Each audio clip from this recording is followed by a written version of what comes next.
Paper leak की वजह से यूपी पुलिस की जो भर्ती हुई थी, उसकी जो परीक्षा हुई थी, उसे उत्तर प्रदेश सरकार ने, उत्तर प्रदेश के मुख्यमंत्री ने एक आदेश से कैंसिल कर दिया है और 6 महीने बाद दोबारा से पेपर करवाने की बात कही है। इस बाबत उत्तर प्रदेश के मुख्यमंत्री ने जो आदेश दिया उसको उन्होंने सोशल मीडिया साइट एक्स पे भी शेयर किया, उसका स्क्रीनशॉट आप देख रहे हैं। लेकिन सवाल ये है कि उत्तर प्रदेश में लंबे समय बाद जो ये भर्ती निकली थी, जिसमें लाखों युवाओं ने फॉर्म भरा था, परीक्षा दिया था, उसे आखिर सरकार को क्यों कैंसिल करना पड़ा, सरकार इस मामले में क्यों झुकी, तो वो हम आपको बताते हैं। ये पेपर 17 और 18 फरवरी को हुए। उसके बाद जो अभ्यर्थी थे माफ करिएगा, उन्होंने पेपर लीक होने की बात कही और लखनऊ से लेकर झांसी तक में युवाओं का बड़ा प्रदर्शन शुरू हुआ। प्रदर्शन में छात्र एक ही मांग कर रहे थे, बड़ी संख्या में जुटे छात्र एक ही मांग कर रहे थे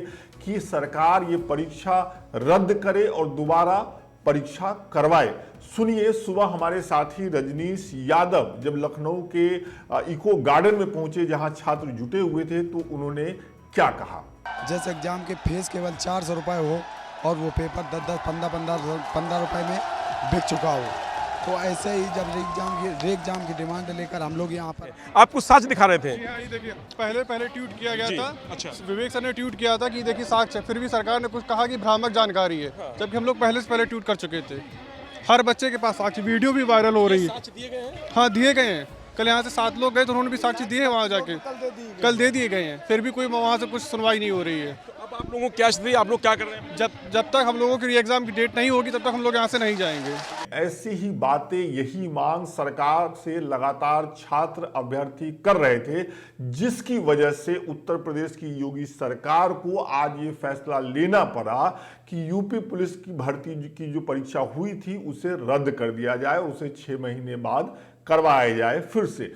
जब ये फैसला हुआ तो प्रदर्शनकारी छात्रों में जाहिर सी बात है कि खुशी की लहर दौड़ गई और वो विजुअल भी आपने स्क्रीन पर देख रहे हैं। लेकिन इस खुशी के साथ ही छात्रों के मन में एक डर, एक संशय भी है और उस बात को भी हमारे साथी रजनीश यादव ने छात्रों से बात करते हुए कैप्चर किया।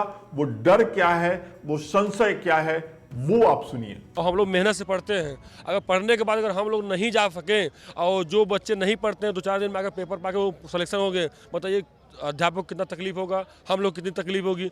उम्मीद है कि मतलब डेट बढ़ने से कुछ नहीं होता। उम्मीद ये है कि मतलब अब समय भी मिला है और पेपर दोबारा अब लीक ना हो, अब मतलब अच्छे से पेपर हो, यही निवेदन है मुझे सरकार से।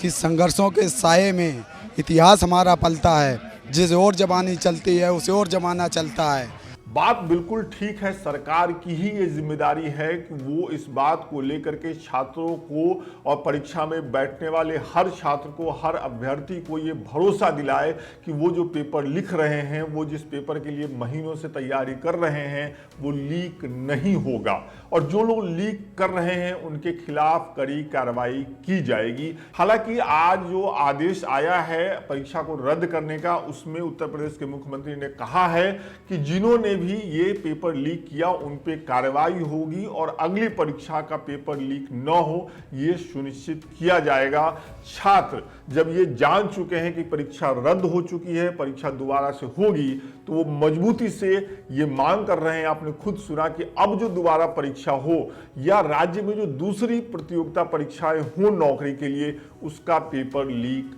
न हो। हमने आपको बताया कि छात्रों के प्रदर्शन की वजह से कैसे उत्तर प्रदेश की सरकार ने परीक्षा को रद्द किया है और हमने आपको ये भी बताया कि परीक्षा रद्द होने के बाद भी छात्रों के मन में, अभ्यर्थियों के मन में क्या शंका है, क्या डर है। अगर आप इस मामले में कुछ महसूस करते हैं, अगर आप किसी और राज्य से आते हैं, वहाँ किसी पेपर कि लीक से जुड़ी हुई कोई खबर, कोई बात बताना चाहते हैं, तो इस वीडियो के नीचे जो कमेंट बॉक्स है उसका इस्तेमाल कीजिए। हम कोशिश करेंगे कि छात्रों और युवाओं के हर मसले को लोकमत के यूट्यूब चैनल पर, लोकमत के डिजिटल मंच पर गंभीरता से उठाया जाए। बहुत बहुत शुक्रिया।